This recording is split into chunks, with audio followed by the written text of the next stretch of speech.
have a vintage Masterphonic accordion in red and cream. It has 41 keys in the treble with 120 bass buttons, with 2 reeds in the treble, low and middle. There are 2 switches on the treble side, and I'll go through the 2 switches so you can hear what it sounds like.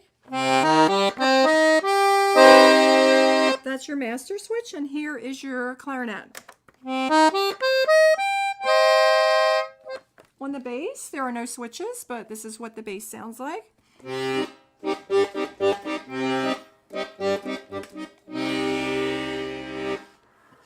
is a vintage accordion. It is in red and cream. The bellows are red and gray with cream inside. The keys are also red and black, like a marble pattern.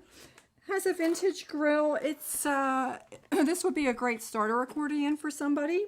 I'll play something so you can hear what it sounds like.